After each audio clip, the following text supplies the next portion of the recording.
So there was a slap, and now the apology video. Today is actually my 28th wedding anniversary. Still, I'm doing this video. Hope it's going to be worth your time and mine. Okay, so what we want to find out is the apology sincere? I guess that's what you guys are tuning in for. But on top of that, I'm going to give you a little bonus. I'm going to read Jada Smith's face. So from here you can tell that Will Smith was given the questions in advance. I think he got time to prepare them, time to think through them. Why didn't you apologize to Chris in your acceptance speech? He's speaking rather slower than usual. I think he can read a lot faster, but that's a way of stalling time to give him just a little bit more time to think about the question. I was fogged out by that point. Okay, from what I see, he started off with a hesitation. The word is To Chris in your acceptance speech. Okay, in court, lawyers would like to hear a definitive answer like, is it a yes or no? Answer me, yes or no. A quick answer, yes or no. But in body language and speech analysis, the first response is the most important. In this case, do we hear hesitation? Do we hear excitement? Do we hear a quick rebuttal? In this case, he goes, he shakes his head, so that will be considered hesitation, or he's taking time to analyze his answers or think through his answers carefully. It's See all the fuzzy. double lip movement. Did you see that? Okay, so he's thinking through, he's being extremely careful. This is probably the first question, so he's being very careful how he wants to answer this. So you're going to see in this video several times that his hand movements are a lot faster than his thinking movement. This just indicates that the person is extremely careful in how he's going to answer the questions. It's all fuzzy. Okay, okay, a lot of hesitation. Okay, his posture is I'm ready to take on the tough questions. And in this stance, sometimes you see Donald Trump doing this, okay, downwards steeple. In this case, it's clasped hands, so it's non-confrontational.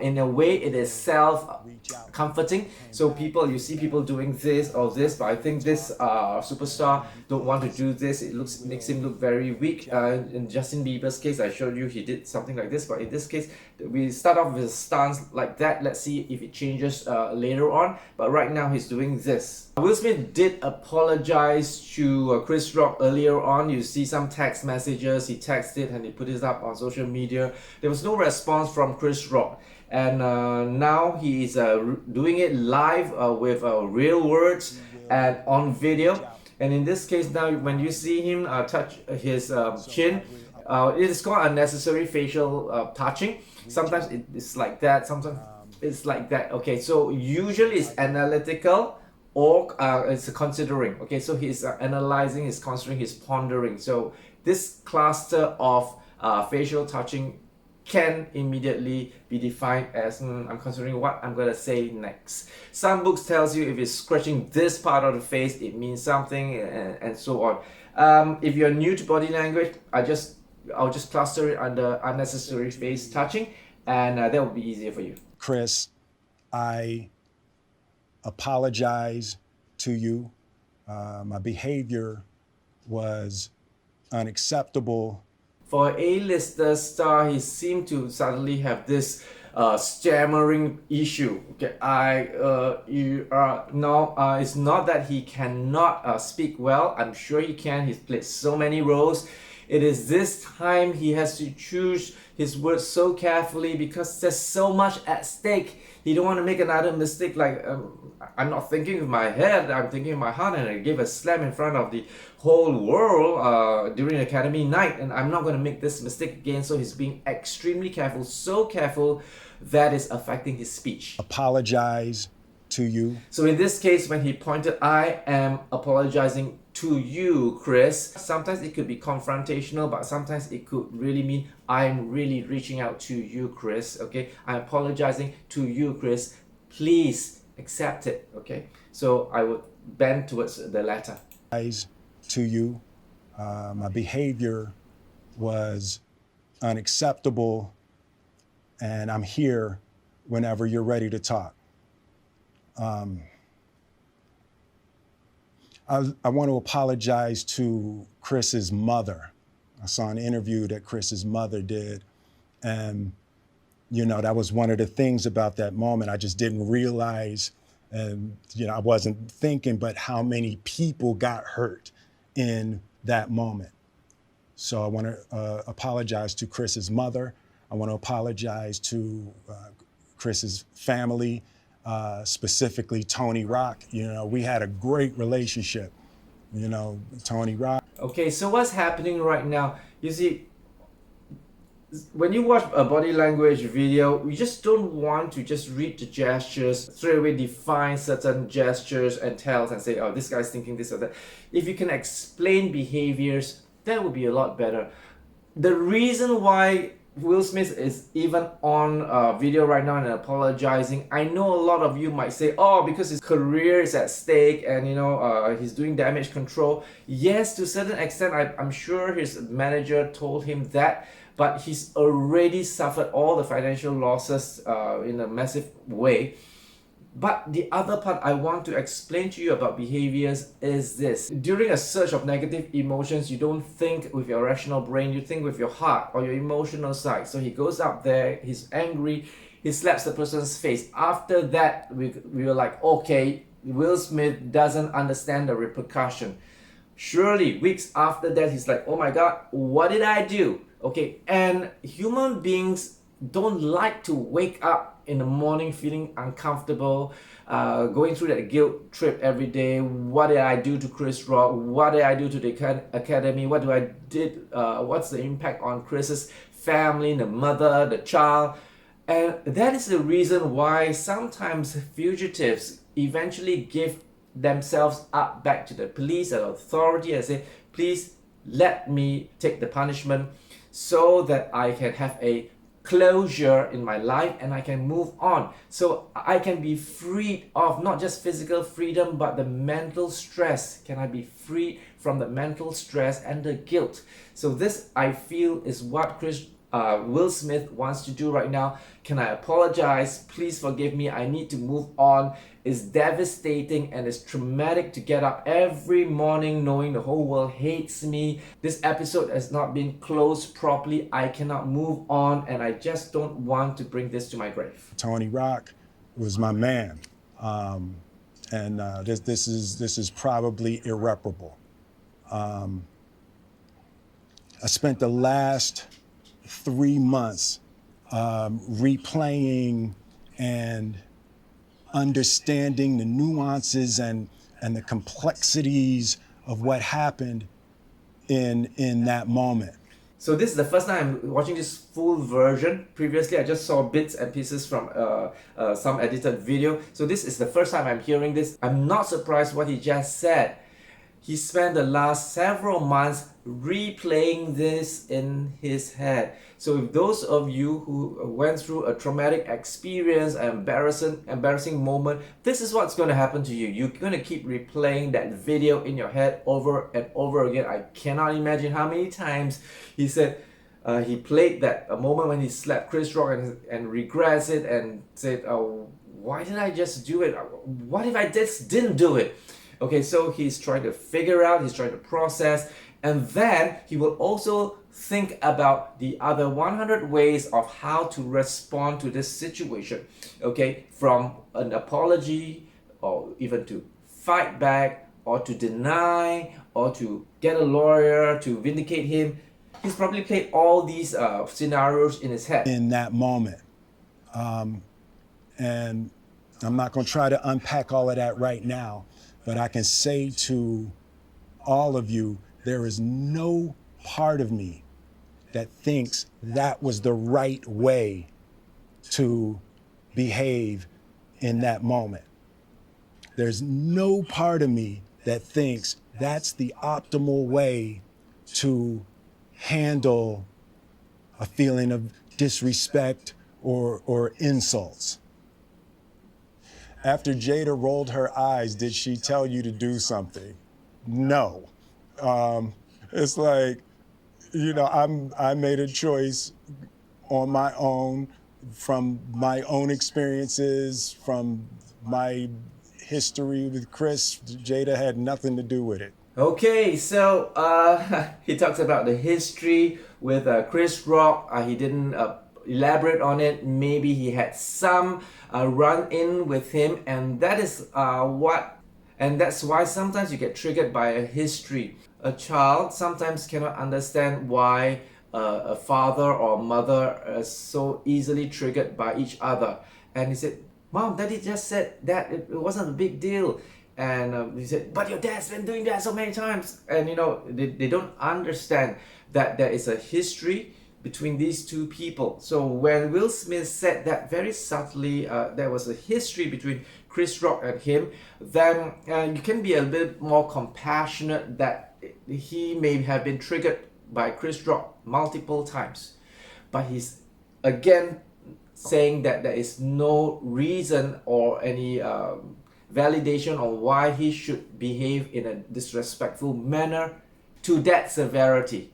Okay, so we always tell you that there is an appropriate response. So recently there was on a YouTube video or TikTok that a guy, he flashed himself to a counter staff in a fast food restaurant.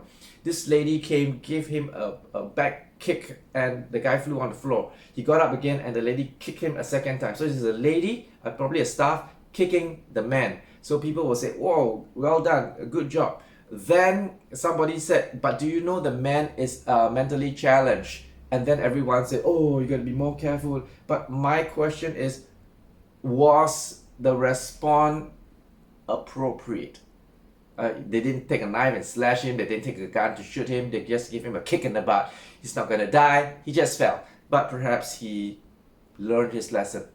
I'm not saying it's right or wrong. I'm asking you just think about the degree of appropriateness to that action. So in this case, Will Smith is saying that it was not appropriate for him to react in that manner in front of a live audience to slap Chris Rock, no matter how bad the history was with him.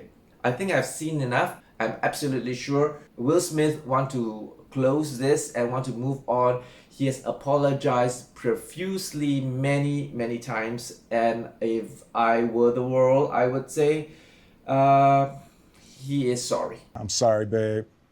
I'm going to say sorry to my kids and my family. Whether he's going to repeat again, I don't know. He really needs to get some help on his anger management, and that is what hypnotherapists and all those clinical psychologists, that's what they are there for. If you're watching this, and I'm sure you're not, go get help, okay? Go get help, because I want to talk about this thing which I teach in the corporate. It's called healing. Healing on 3 levels. It could be corporate healing, which is your business level, and it could be team healings, which just means interdepartment healing. But I like to talk about the individual healing. Okay, the individual healing. You who are listening to me, it's like this. If you have a flat tire, you're driving and suddenly your car has a flat tire, okay, it punctured. How many of you would say, "Okay, I'll get it fixed on Tuesday, 3 days from now. Meantime, I just drive on with it"? Never. Okay, you would say, "Where's the nearest service station when I can get it repaired?" And then you want to get it repaired before you are going to drive with a flat tire. But when it comes to matters of the heart and toxicity and psychological stress, why don't you get it fixed immediately? Why do you want to run on a flat? Okay, so this is what I do for a living, speaking about behaviors and motivation and healing.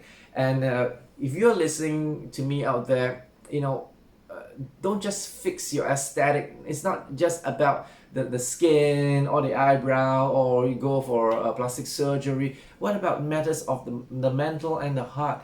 Get that fixed. You will realize that the yield is so much better than just the aesthetic. Okay, so the next time you're thinking, "Oh, I want to buy a new jacket or a new bag," why not think, "Can I use this money to fix something that is broken inside?"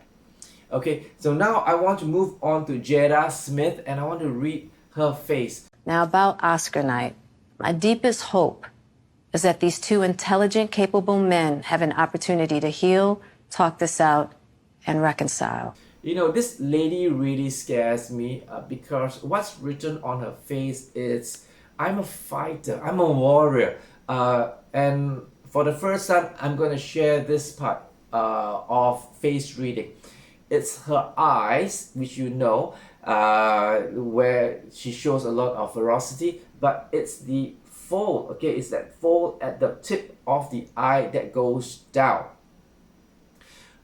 Maybe I'll do a full-fledged video later on just eyes, but for right now, what's making it look is, well, for Chinese face reading, they know that when a person's eye tips down, they can create a lot of trouble in your life, okay? So this is what it is, the tip of the eye going downwards. And the second thing is she's constantly speaking with a frown where the top muscles below the eyebrows are squinting, and she's always talking like that. With the combination of that two and the warrior-like cheeks, I know I talk about sunken cheeks. This is not the medical drug addict sunken cheeks. This is the warrior, the fierce sunken cheeks with very low fat count. It comes to another interesting fact is this. If she ever sees my video, she's going to hate me instantly, okay? Pattern like us, her type of persona do not like profiles like mine. Very interesting, I want to share with you that I have done more than 2,500 stage experience. Okay, I've been paid to be on stage more than 2,500 times. And when I look at the audience, there's a repeated profile type that would not like me even before I say a single word. I done a course based on purely profiling, where, you know, the Harley Davidson type might not like a churchy type of person. There's a instant conflict, and there's a certain instant mismatch between two profile types. We can go into detail some other time, but that is that profile type that's going to hate this kind of profile type, okay? So for Jada, I am going to say the way it is. She is lots of trouble. It is written on her face, and that is my sharing for you today.